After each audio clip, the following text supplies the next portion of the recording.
Sayın Büyükelçilerimiz, Sayın Rektörümüz, Sayın Rektör Vekilimiz, Büyükelçiliklerimizin saygıdeğer mensupları, kurumlarımızın değerli temsilcileri, çok kıymetli akademisyenlerimiz, idari personelimiz, sevgili öğrencilerimiz, basınımızın güzide temsilcileri, Manas Televizyonumuzun değerli izleyicileri. Ulu Önderimiz Gazi Mustafa Kemal Atatürk'ün liderliğinde kurulan Türkiye Cumhuriyetimizin 101. yıl dönümü münasebetiyle düzenlediğimiz 29 Ekim Cumhuriyet Bayramı programımıza hoş geldiniz, şeref verdiniz. Жалпы жамаатыбыз жана сүйүктүү студенттер жана албетте Манас телеканалынын көрөрмөндөрү. Улуу жол башчы Гази Мустафа Кемал Ататүрктүн жетекчилигинде түзүлгөн Түркия Республикасынын 101 жылдыгына арналган 29 октябрь Республика байрамы иш-чарасына кош келипсиздер.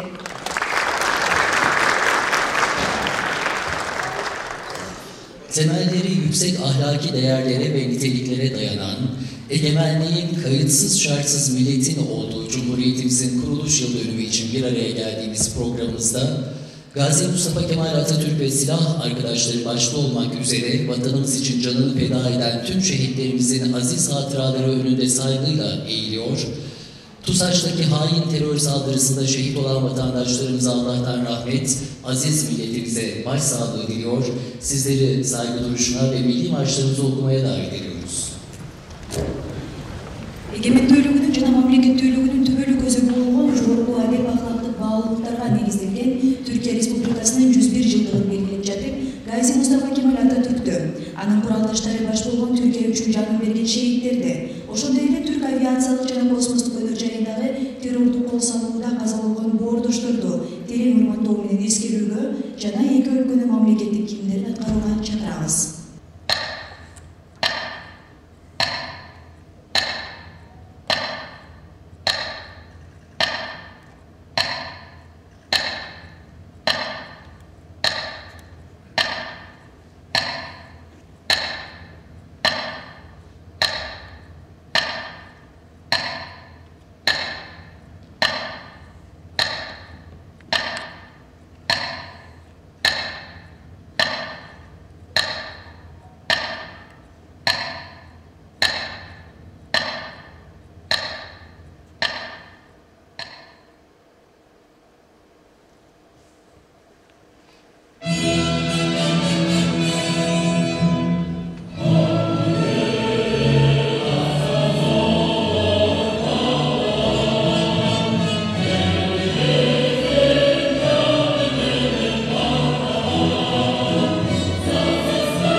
şehidimiz Gazi Mustafa Kemal Atatürk'ün engin vizyonunu, milletimizin dillere destanı azmini ve kararlılığını anlatan Cumhuriyet konulu belgesel filmle devam ediyor.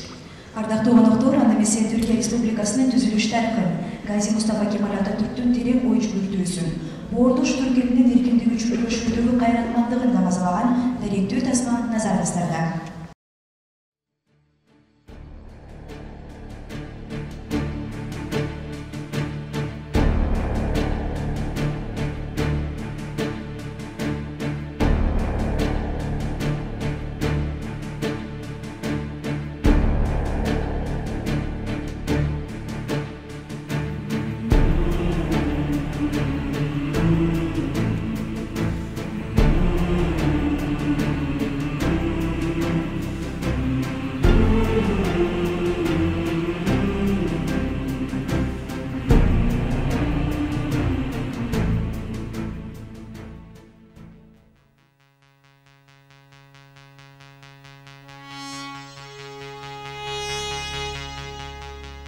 Eğer bir cami avlusunda ağaç olsaydım, mutlaka çınar olmayı isterdim.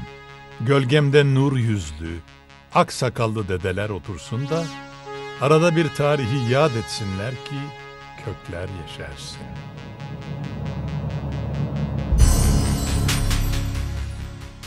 Çocukların, delikanlıların, gençlerin "Ey oğul" diye başlayan nasihatleri dinleyecekleri bir gölgem olsun.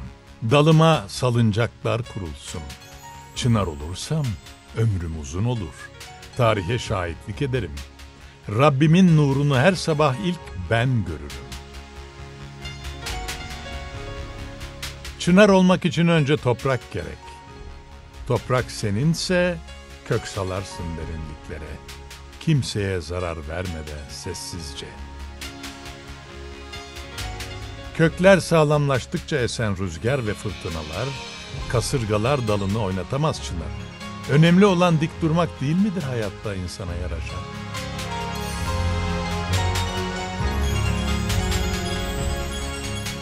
Bu mümbit topraklara sahip güzel vatanımız, Yunus gönüllü nice bilge ve kahramanlar yetiştirdi. Yine mevsimler dönecek ve yine yeni çınarlar yetişecektir.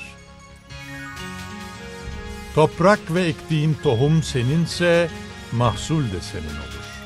Hepsinden önce alın teri ve akıl teri senin olmalı. Buğdayı erken ekseniz bile erken başak vermez. Ne erken ne de geç ekmeli. Her şey tam zamanında olmalı. Şairin dediği gibi, bayrakları bayrak yapan üstündeki kandır. Toprak eğer uğrunda ölen varsa vatandır. Bu vatan toprağın karabağrında sıra dağlar gibi duranlarındır. Bir tarih boyunca onun uğrunda kendini tarihe verenlerindir.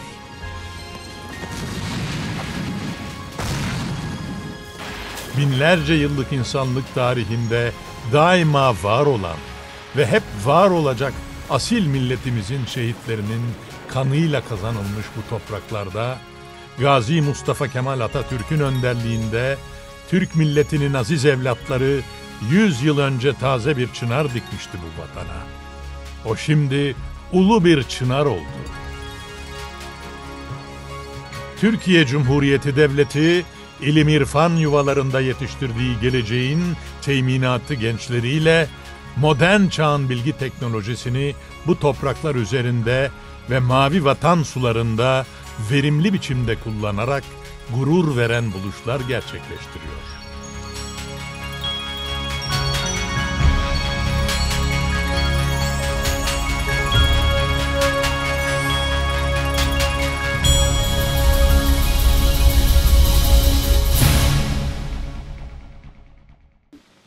Türk milletinin karakteri yüksektir. Türk milleti çalışkandır. Türk milleti zekidir.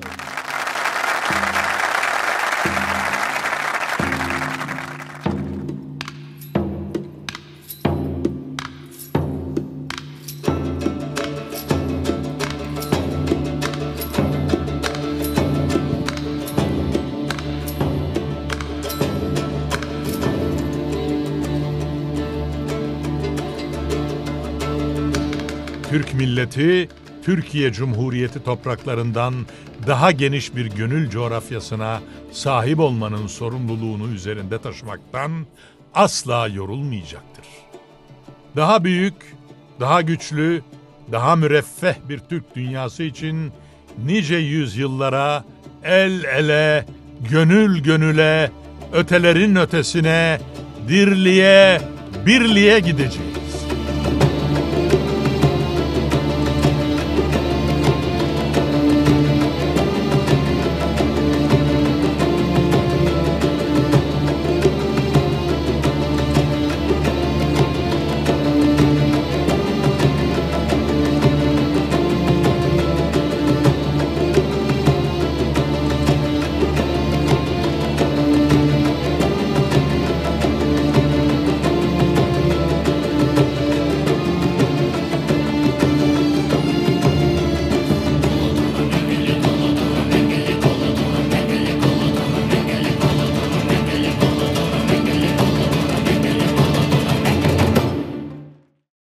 Kıymetli hazırın, açış konuşmalarını yapmak üzere Rektör Vekilimiz Profesör Doktor Sayın Almaz İbrahim'in kürsü teşriflerini arz ediyorum. Урматтуу меймандар, алгачкы сөз биринчи проректору, саясий илимдердин кандидаты, доцент Ибраев Алмаз Мурозакуновичке берилет.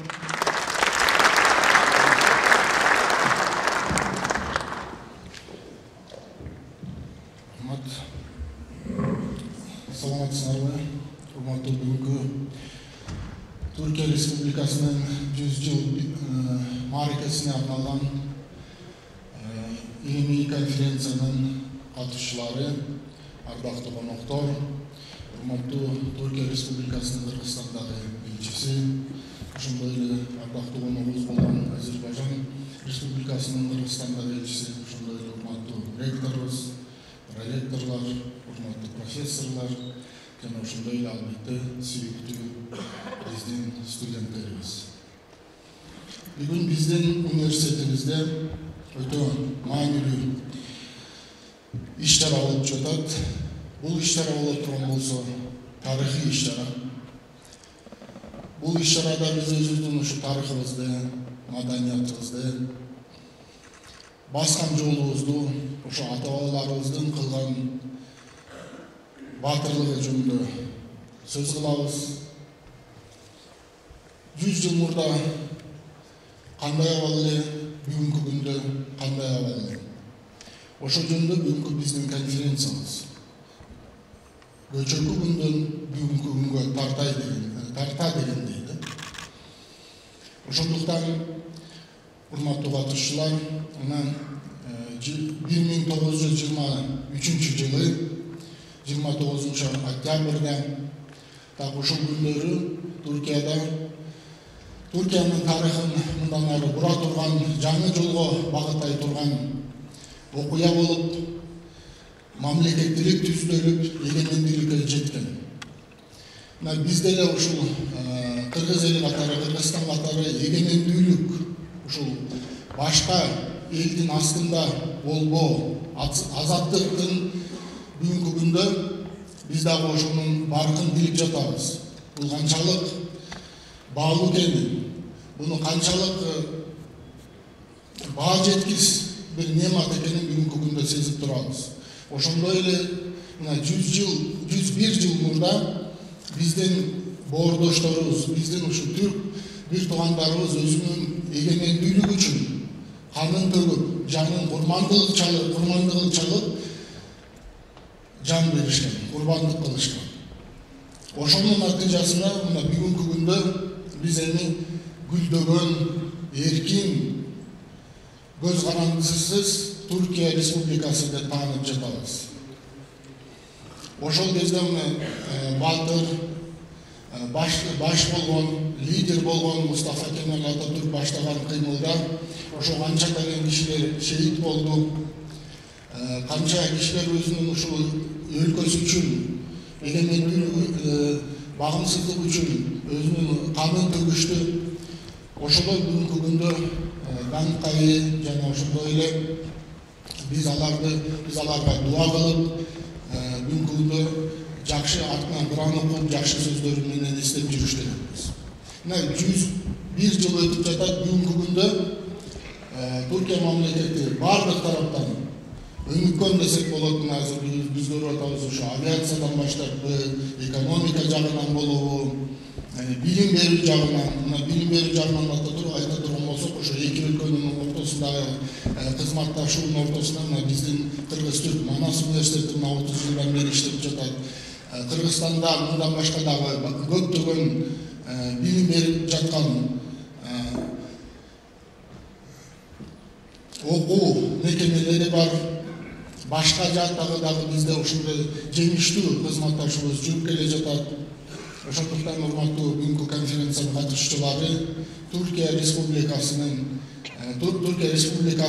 Түркия элин, боордош элин жана ошондой эле биздин бир туугандарыбызды, биякта биздин Кыргыз-Түрк Манас университетинде иштеп жаткан биздин кесиптештерибизди 101 жылдык мааракеңиздер менен чын жүрөктөн куттуктайм.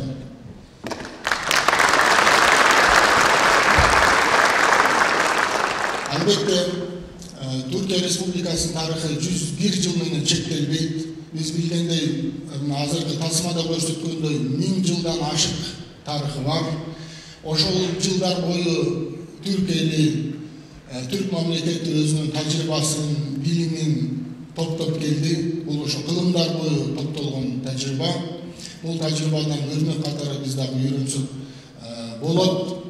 Ошондуктан биз өзүбүздүн ушул тарыхыбыз менен сыймыктаныш керекпиз. Ушул учур менен пайдаланып мен биздин бүгүнкү салтанаттуу иш-чарабызга катышып турган өзгөчө студенттерге кайрылып кетет элем. Биз өзүбүздүн ушул тарыхыбызды биле жүрүп, маданиятыбызды биле жүрүп, тилибизди да сактай жүрүп. Жөнөкөй эле нерсе. Бул иш-чараларды биз эмне үчүн өткөрүп жатабыз? Мисалы, бияка келген конокторубуз, биздин устаттарыбыз, кожолорубуз жана ошондой эле ректорлорубуз булар баарын билет. Биз бул эң биринчи бул иш-чара силерге багытталган. Тарыхты үйрөнгүлө, тарыхты билип жүргүлө, кандай жол менен түрк эли болсун, кыргыз эли болсун, биз да мына бүгүнкү күндө быйыл Кара Кыргыз Автономия Республикасынын 100 жылдыгын белгилеп жатабыз. Кандай жол менен биз ушул бүгүнкү күндө ушул эгемендүүлүгүбүзгө кандай жол менен жеттик. Ошондуктан биз тарыхыбызды билели, урматтайлы. Аталарыбызды сыйлайлы. Алар баскан жолун сыйлайлы. Ошондуктан биздин эң жогорку айтып кетти, эң жогорку адеп ахлак бул бардык түрк элдерин мусулман эл катары айырмалаган эң жогорку адеп ахлак. Ошондуктан мен студенттерге ушул мүмкүнчүлүк менен пайдаланып кайрылып кетет элем. Урматтуу студенттер, көчөдөн болобу, кородон болобу жолукканда агайларыңарга жок дегенде салам айта жүрүш керек. Бул эң адеп ахлактын эң биринчи ушу даражасы, эң биринчи тепкичи болот. Урматтуу бүгүнкү конференциянын катышуучулары, дагы бир жолу биз мен өзүмдүн атымдан жана ошондой эле университеттин атынан биз Түркия элин жана биздин кесиптештерибизди ушуна бүгүнкү 101 жылдык мааракемиздер менен куттуктайбыз. Түркия эли ар дайым жана Түркия мамлекети ылайым, азат, эркин, өнүккөн мамлекет болуп кала берсин. Тилекке каршы албетте кыйынчылыктар болбой койбойт экен. Бул жашоо болгондуктан жашоонун жакшы жагы да бар, кыйын жагы да болот экен. Ошондуктан 2 күн мурда эле бизге аябай бир жагымсыз кабар келди. Түркияда ошо террордук кайра акт жүргүзүлүптүр. Тусаш айра космостук компанияга ошо чабуул жүргүзүлүп, ошакта канча кишилер өзүнүн жанын берди, ошакта канча кишилер жараланды. Бул абдан өкүнүчтүү окуя. Биз Кудайдан тилейт мындай окуялар болбосун деп. Мындан ары ушул акыбети жакшы болсун. Биздин ушул эки өлкөбүздүн ортосундагы байланыштарыбыз өркүндөп өсө берсин. Кечмиш болсун Түркия демекчимин. Чоң рахмат.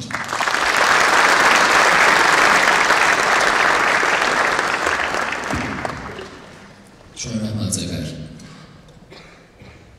Konuşmalarını yapmak üzere Rektörümüz Profesör Doktor Sayın Alparslan Ceylan'ın kürsü teşriflerini arz ediyorum. Ардактуу доктор, сөзүңүздү беребиз. Профессор Алпарслан Ceylan'a Urmatlı elçiler, urmatlı konuklar, Urmatlı 1. Prorektör, cana prorektörler, kadrolu hizmetkarlar, agaylar, ecevler, süyüktü stüdentler, varınızlarga salam aytam, değerli Büyükelçim, Türkiye Cumhuriyeti Büyükelçim Ahmet Sadık Doğan, Azerbaycan Büyükelçim Latif Kalidolo, Kıbrıs Büyükelçim Tahir, Dostluk Hastanesi'nin değerli yöneticileri, Marif Teşkilatı'nın değerli genel müdürü, eğitim ateşemiz, kültür ateşemiz, değerli konuklar, sevgili öğrenciler. Uzun bir aradan sonra ilk defa bir toplantıda beraberiz. Hepinizi canı gönülden selamlıyorum. İyi ki varsınız. Sağ olun, var olun.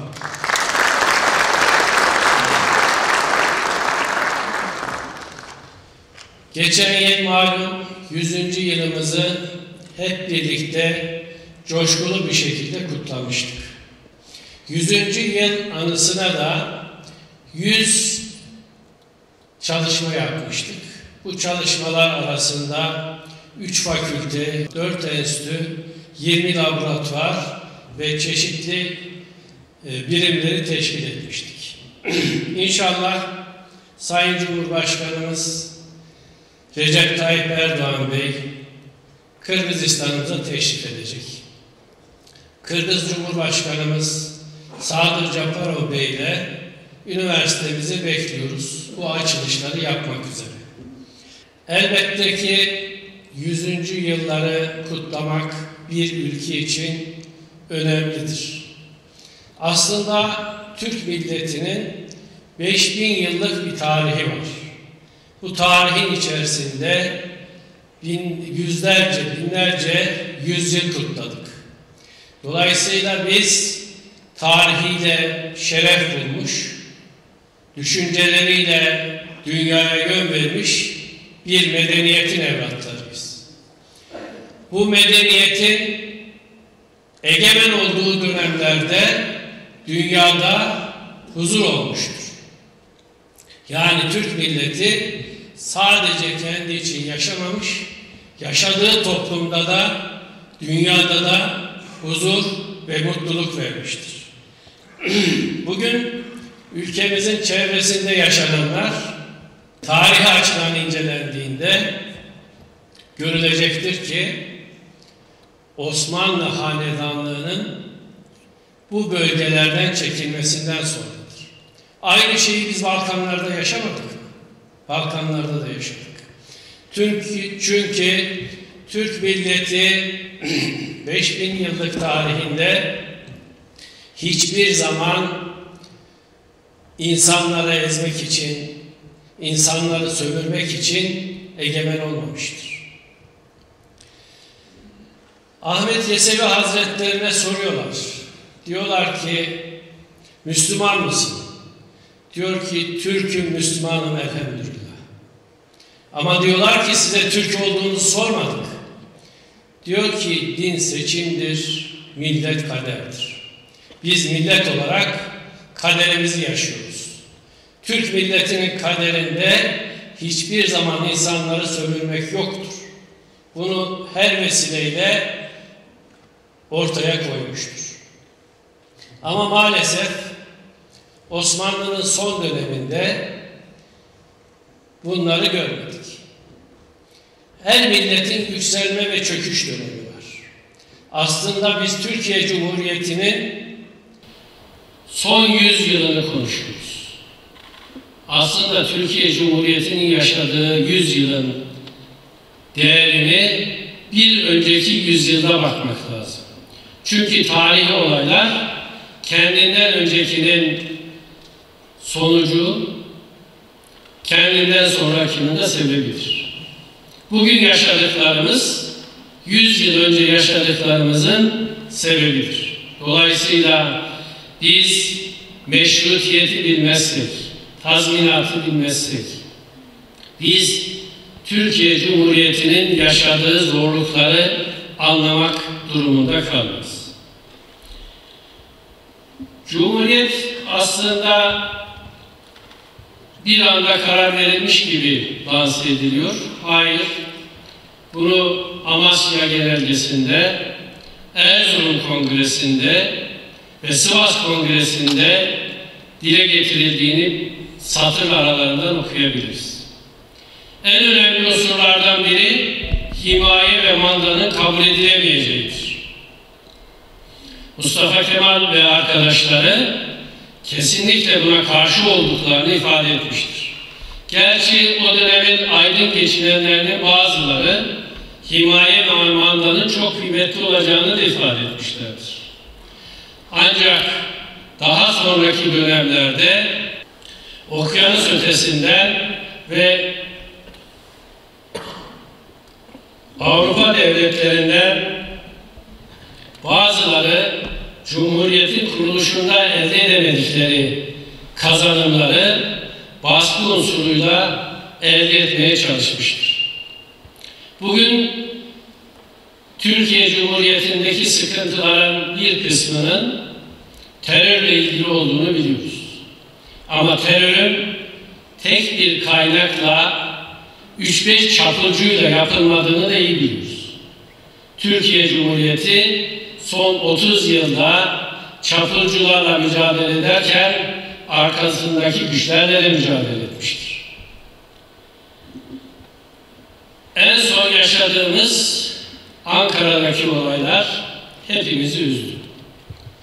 Ancak Türk milleti bir ölür bin dirilir. Eğer bunu beceremeseydi bugün özgürlükten bahsetmemiz mümkün değil. Sadece Türk milleti derken Türkiye Cumhuriyeti'ni düşünmememiz gerekir. Bir Türk Cumhuriyeti'nin yıldızının parlaması şimdi Orta Asya'da 5 yıldızla kardeşliğiyle buluştu. Buna Macaristan ve Kıbrıs'ımızda katıldı. Şimdi 8 tane yıldız. Bu yıldız sayıları artacak. Eğer Türk milletinin unsurları, kavimleri, boyları bu egemenlik mandasını kabul etmiş olsaydılar, bugün bağımsız devletlerimizden söz etmek mümkün değil. Kırgızistan özelinde ele alırsak 1916 Ürkün olaylarını yaşadık. 1938 olaylarını yaşadık. Aydınlarımızı katlettiler. Ama biz biliyoruz ki Türk bir ölür bin dirilir. Çok şükür dirildi ve Kırgızistan bayrağımız göklerde dalgalandı. Çok şükür.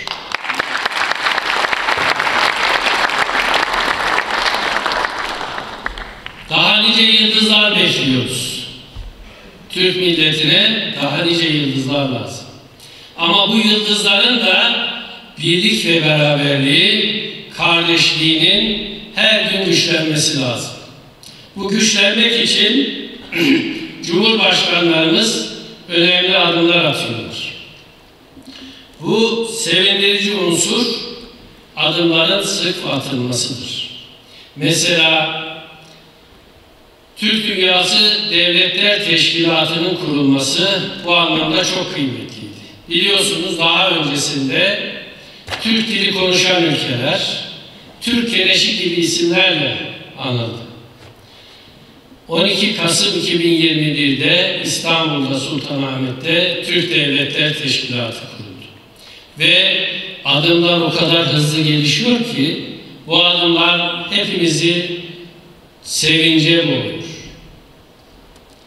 Bu adımlardan en önemlilerinden birisi hiç şüphesiz Gümrük Birliği Anlaşması'dır. Türk Dünyası Gümrük Birliği Anlaşması ülkeler arasındaki birliği artıracak en önemli unsurdur. Çünkü bize ihtiyaç olan, bizim ihtiyacımız olan her türlü yeraltı ve yerüstü zenginlikleri ve hava zenginliği, ordu zenginliği, gücümüz birleştiği zaman bizim hiçbir şeye ihtiyacımız kalmayacak. Bu birliklerin adımlarından biri de malum SİHA'lar, İHA'lar, Kızıl Elmalar. Bugün saldırı nereye yapıldı? Bu alanlara yapıldı. Çünkü biliyorlar ki Türkiye muhtaç olmadığı, Türk devletlerinin muhtaç olmadığı bir hava üstünlüğü her şeyden kıymetli olacak. Dolayısıyla saldırıların temel sebebi budur. Bunu 3-5 eşkıyanın yaptığı bir iş olarak algılamak, yorumlamak çok eksik kalacaktır. Türk Devletler Teşkilatı'nın en önemli adımlarından biri de dilde, fikirde, işte birliğin Gazpram'ın vasiyetinin yere getirilmesi, belki de ilk adım olarak atılması gereken dildeki birliğin Bakü'de onaylanmasıdır. Şimdi bütün yıldızlara düşen görev bunu bir an önce hayata geçirmektir. Bu her devlet için belki biraz zor olacaktır ama aşılmaz bir durum değildir. Aşmamız gereken en birinci husustur. Vakit tek yürek, tek vücut ve Türk dünyası olma vaktidir. Vakit akıl ve gönül birliği vaktidir.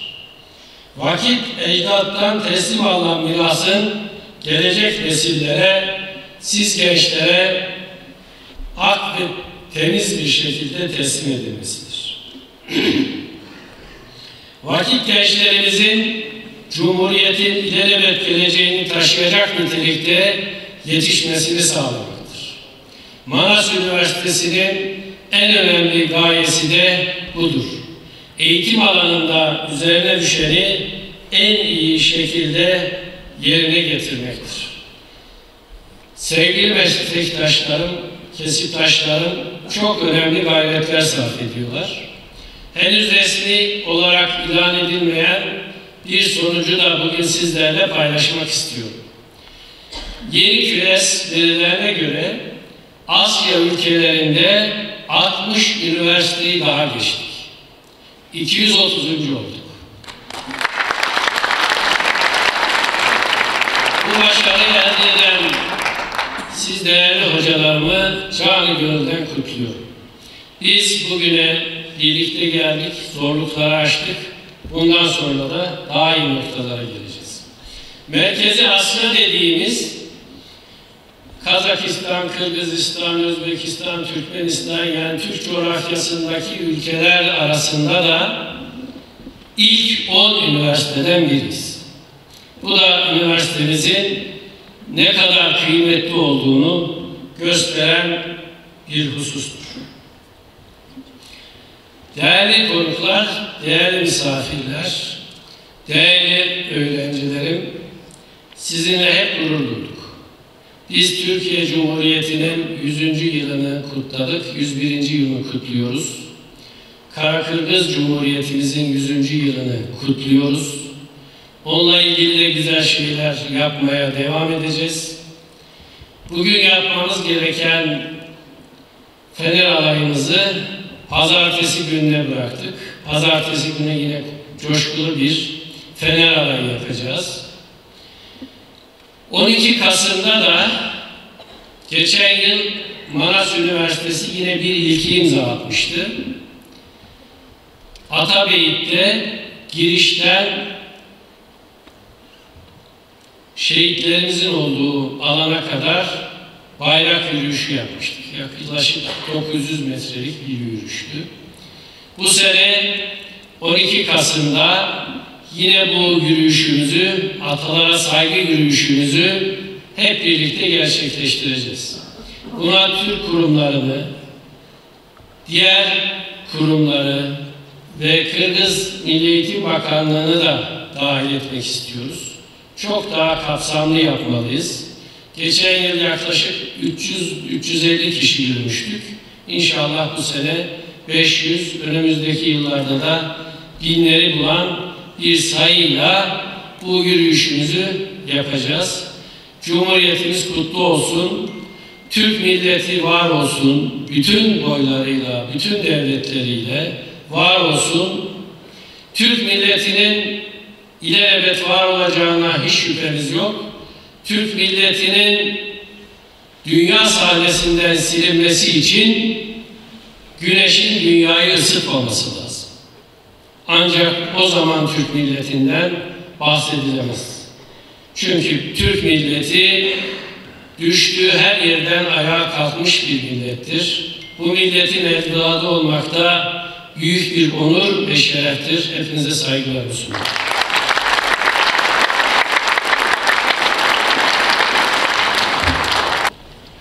Değerli konuklarımız, değerli izleyicilerimiz, programımızın konferans bölümüne geçiyoruz. Dünden bugüne Cumhuriyet konulu konferansı için Edebiyat Fakültesi Dekan Vekilimiz Profesör Doktor Sayın Alparslan Aşık'ı kürsüye davet ediyorum. Сегодня конференция бөліміне өтөбүз. Гуманитарлық факультеттин деканы профессор Алпарслан Ашык агайды чакырмакчыбыз. Баяндаманын темасы ежелден бүгүнкүгө чейин эгемендүүлүк.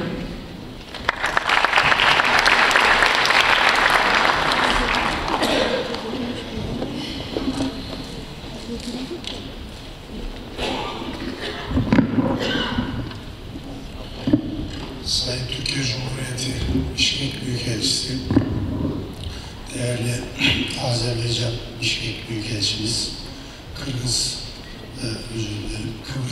Kuzey Kıbrıs Türk Cumhuriyeti temsilcimiz, değerli misafirler, saygıdeğer hocalarım, sevgili öğrenciler, hepinizi saygı ve sevgiyle selamlıyorum ve programımıza hoş geldiniz demek istiyorum.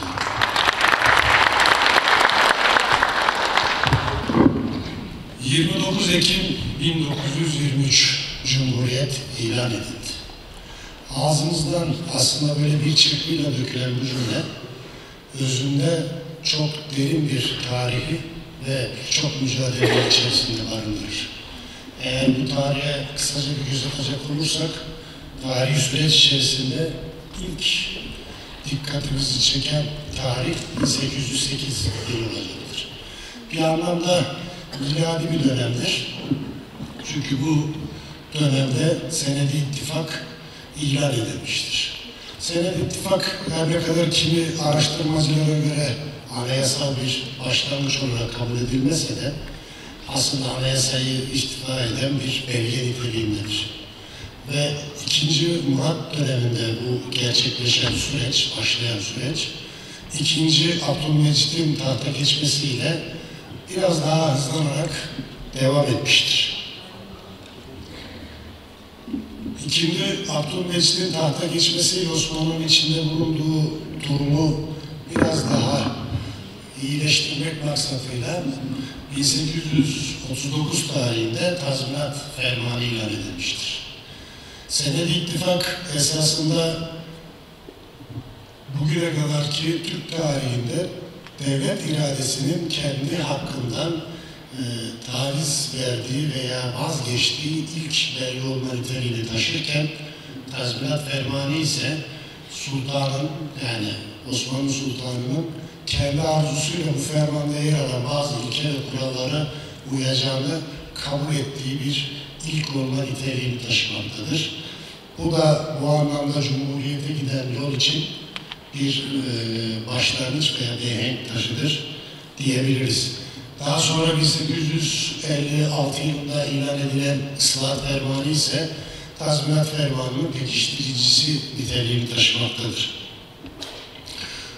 Tüm bu çabalar biraz önce de dile getirdiğim üzere Osmanlı'nın içinde bulunduğu durumu biraz daha iyileştirme niyeti, milliyetçilik akımını önleme veya Mısır, Boğazlar gibi sorunları geçiştirme maksatını her ne kadar gütse de Sultan II. Abdülmecit'in tahttan indirilmesini önleyememiştir. Sultan II. Abdülmecit'in tahttan indirilmesinden sonra hepimizin bildiği üzere II. Abdülhamit Han tahta geçmiştir. II. Abdülhamit'in tahta geçişi ve devam eden bu tarihi süreçler anayasal düzene geçişin biraz daha hızlanmasına sebebiyet vermiştir diyebiliriz. Ve nihayetinde 1876 yılında Abdülhamit tarafından ilan edilen Kanuni Esası Osmanlı'nın ilk anayasası olma özelliğini taşımaktadır. Yaklaşık 12 bölüm ve 119 maddeden oluşan Kanuni Esası'nın 113. maddesi padişahın gerek gördüğü veya tehlike arz eden durumlarda tekrar bu anayasayı askıya alabilme yetkisini padişaha sunmuştur. Ve nihayetinde 1877 yılında çıkan ve tarihe 93 harbi olarak da işlenen Osmanlı-Rus Harbi, Kanun Esası'nın askıya alınmasını yol açmıştır. Fakat bu süreç çok uzun sürmemiş. 1908 yılında meydana gelen askeri hareketlenmeler tekrardan Kanuni Esası'nın yürürlüğe konmasını gerektirmiş ve nihayet 1909 yılında tarihe 31 Mart vakası olarak da geçen elzem olaylar sonucunda da Abdülhamit Sultan, Abdülhamit Han tahttan indirilmiştir. Ve bu tarihte Kanuni Esası'nın içeriğinde bir takım değişiklikler yapılarak anayasal monarşi sisteminin önü bir bakıma açılmıştır diyebiliriz. Ve bu tarihi süreç içerisinde Osmanlı'nın karşılaştığı, dolayısıyla bizlerin karşılaştığı diğer bir önemli tarihi olay cereyan etmiştir ki bu da Birinci Dünya Savaşı'dır. Birinci Dünya Savaşı'nın 1914 yılında başlaması ve sonucunda İstanbul'un işgal edilmesi, o son Osmanlı Mebusan Meclisi'nin kapatılmasına sebebiyet vermiştir. Son Osmanlı Mebusan Meclisi'nin kapatılmasıyla anayasal düzene ilişkin faaliyetler çok kısa da olsa bir duraklama dönemine girmiş. Fakat Ulu Önder Mustafa Kemal Atatürk'ün Anadolu'da yaptığı ateş güçlenerek nihayetinde Ankara'da 23 Nisan 1920'de Türkiye Büyük Millet Meclisi'nin açılmasıyla tekrar canlanmaya başlamıştır. Ve 20 Ocak 1921 tarihinde bu meclis Teşkilat Esasiye Kanunu'nu kabul etmiştir. Böylelikle Kanuni Esası işlevselliğini bir bakıma yitirmiştir diyebiliriz. Ve bu dönemde yine özellikle 1865 yılından itibaren devleti tanımlamak için kullanılan Aliye-i Osmaniye teriminin, Devlet Aliye-i Osmaniye teriminin yerine Devlet Aliye-i Türkiye terimi almaya başlamış. Ve Cumhuriyet'in ilanından hemen biraz önce bu biraz daha yumuşatılarak Türkiye Devleti haline dönüştürülmüştür. Ve nihayetinde Büyük Millet Meclisi'nin 29 Ekim 1923 tarihli toplantısında Mustafa Kemal Atatürk'ün hazırlamış olduğu anayasa teklifiyle devletin yönetim şekli Cumhuriyet olacak şekilde onaylanmıştır.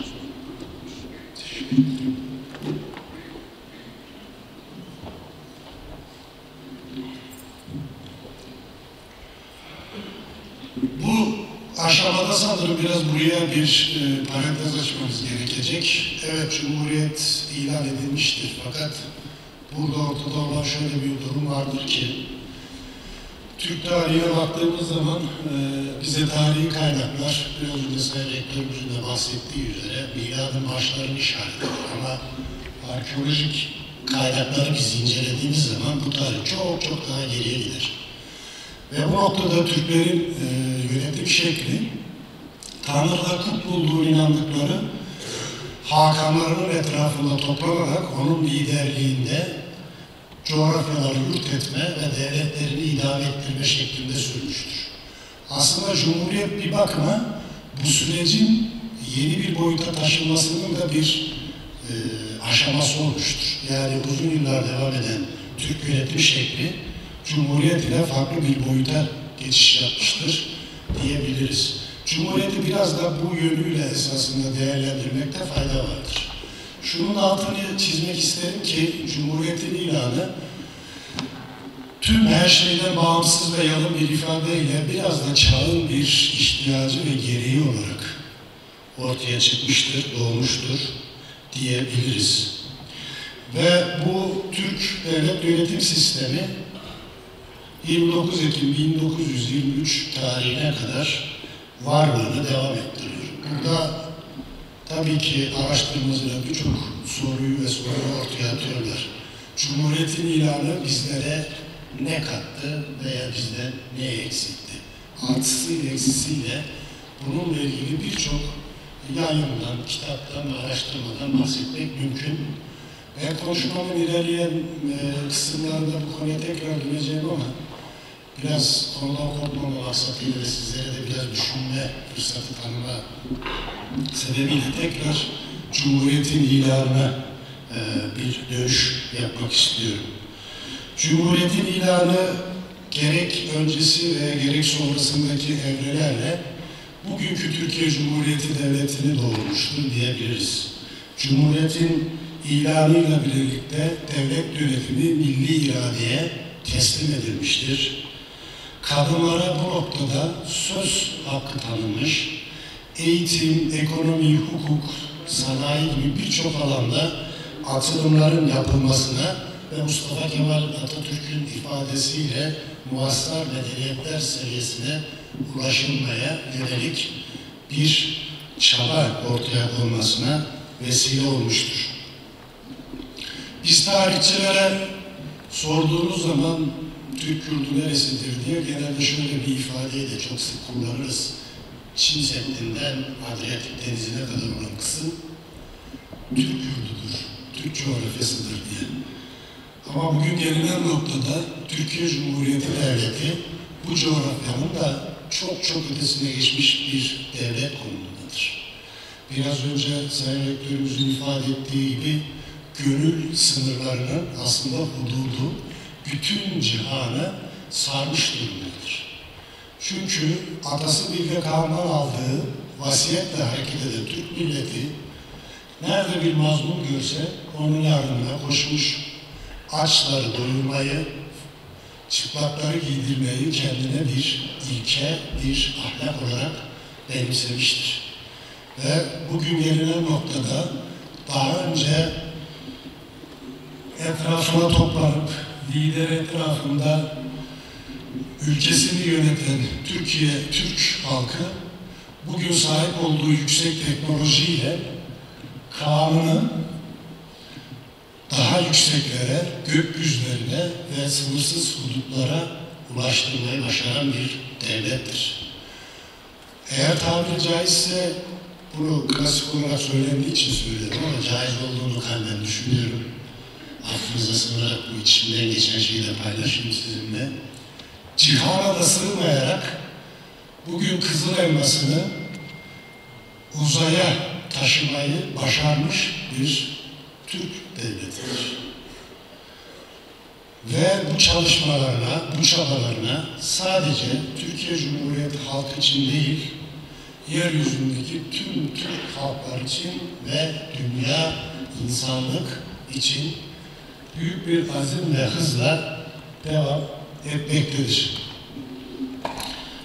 Biraz önce sorduğumuz eğer artılar eksileri nedir diye dile getirdiğimiz soruya dönecek olursak, tabii ki bu çok tartışılabilecek ve üzerinden çok sohbet edilebilecek bir konu ama ben yine farklı bir açıdan olaya dikkatinizi çekmek istiyorum.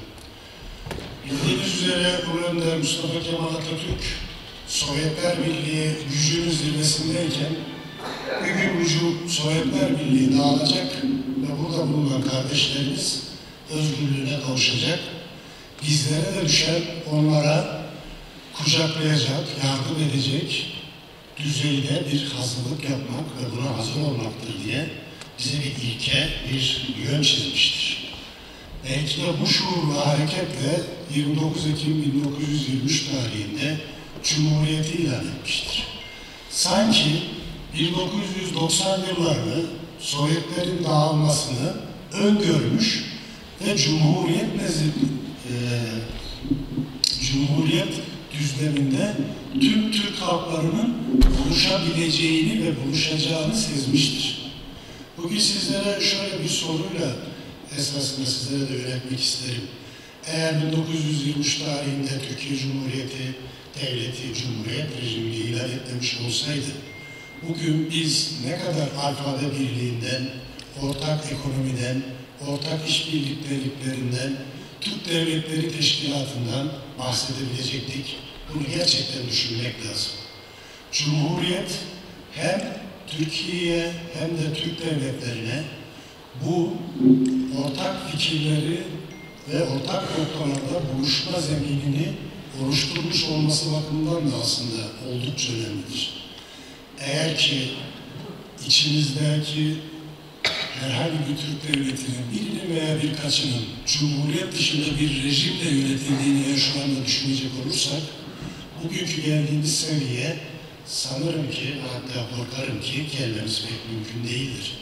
Biz zeminde rejim olarak aynı doğrultuda olduğumuz için bugün daha farklı şeyleri, ortaklıkları rahat bir şekilde konuşup ele alabiliyoruz. Türkiye Cumhuriyet rejiminin en büyük kazanımlarından bir tanesi de en fikrime göre budur. Ve tabii ki bu yol çetin olmuş, engellerle, birçok mücadeleyle ve fedakarlıkla geçmiştir. Bunun en yakın örneğini maalesef geçenlerde TUSAŞ'ta yaşadık. Bu engeller, bu fedakarlıklar hala sürmekte ve devam etmekte. Yalnız Türk milleti hiç olmadığı kadar güçlü ve hiç olmadığı kadar dirayetli ve hiç olmadığı kadar istekli bir şekilde varlığını ve geleceğini, vizyonuna yön vermeye devam etmektedir. Bu duygularla hepinizin Cumhuriyetini en içten samimiyetimle kutluyorum.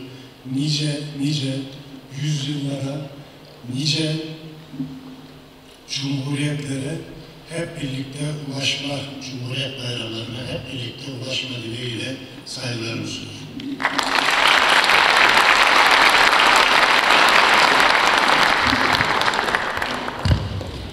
Teşekkür ederiz hocam. Bir milletin küllerinden yeniden doğuşunun, bağımsızlık ve hürriyet aşkıyla yazdığı destanın 101. yılında bu büyük gurur birlikte paylaştığımız 29 Ekim Cumhuriyet Bayramı programımızın teşriflerinizden dolayı sizlere şükranlarımızı sunuyor. Hepinizi saygıyla selamlıyoruz değerli konuklarımız. Türkiye Cumhuriyetimiz, Kırgız Cumhuriyetimiz, tüm Türk dünyası ülkelerimiz fikri hür, irfanı hür, vicdanı hür nesillerle ilelebet payidar kalacaktır. Esenlik dolu nice 101 yıllara.